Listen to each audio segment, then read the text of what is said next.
بسم اللہ الرحمن الرحیم۔ آج ہم 3 ایسے کبیرہ گناہوں کے بارے میں پڑھیں گے جن کے بارے میں اللہ کے نبی صلی اللہ علیہ وسلم شاہ فرمایا کہ جو بندہ ان کا مرتکب ہوا، ان میں سے تینوں گناہوں میں سے کسی بھی ایک گناہ کا، تو اللہ رب العزت نے اس پر جنت کو حرام قرار دی ہے۔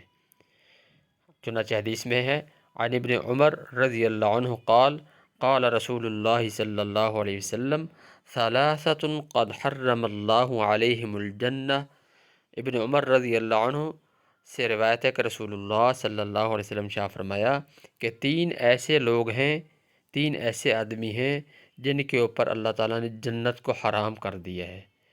پہلا آدمی مدمن الخمر، جو شراب کے نشے میں دھت رہتا ہو، شراب کو ہر وقت پینے والا ہو، شراب کا عادی ہو۔ ہاں، اگر یہ ہے کہ مرنے سے پہلے توبہ کر لے تو اللہ تعالیٰ ضرور اس کی توبہ قبول فرمائیں گے۔ دوسرا والعاق، اور دوسرا والدین کا نافرمان،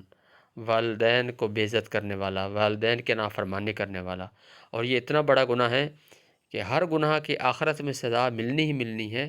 لیکن فرمایا کہ والدین کی نافرمانی اتنا بڑا گناہ ہے کہ والدین کی نافرمانی کا وبال اور اس کا عذاب دنیا سے شروع ہو جاتا ہے، دنیا میں ہی اللہ تعالیٰ اس کو مکافات عمل دکھا دیتے ہیں۔ والدین کی نافرمانی اتنا بڑا گناہ ہے۔ اور تیسرا والدیوث الذی یقر فی اہلہ الخبث، کہ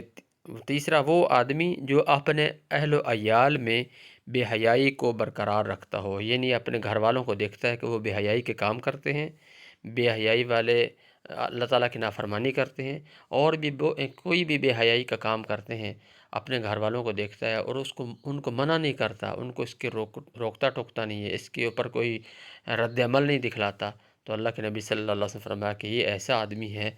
کہ اس کے کرنے والا اللہ تعالیٰ نے اس کے اوپر جنت کو حرام قرار دی ہے۔ اور اس کو اپنی ہماری لوکل زبان میں بے غیرت کہتے ہیں، کہ اس میں غیرت ہی نہیں ہے کہ اپنے گھر والوں کو دیکھ رہا ہے، یعنی اپنی بیوی کو دیکھ رہا ہے، اپنی بچی کو دیکھ رہا ہے، اپنی بہن کو دیکھ رہا ہے، اپنی ماں کو دیکھ رہا ہے کہ وہ بے حیائی کے کام کرتی ہیں، لیکن اس کے باوجود وہ اس کے اوپر راضی رہتا ہے، اس کے اوپر کوئی رد عمل نہیں دکھلاتا یا ان کو منع نہیں کرتا، تو اللہ کے نبی صلی اللہ علیہ وسلم اتنی بڑی وعید فرمائی کہ یہ بندہ، اس بندے پر جنت حرام قرار دی اللہ تعالیٰ نے۔ تو اللہ رب العزت دعا کرنے چاہیے کہ اللہ تعالیٰ ہمیں ان تینوں کبیرہ گناہوں سے محفوظ رکھے، اور اللہ رب العزت اپنی ہر فرمان برداری پر عمل کرنے کی، پیارے نبی کریم صلی اللہ علیہ وسلم کی ایک ایک سنت ادا کو اپنانے کے عمل میں لانے کی توفیق عطا فرمائے۔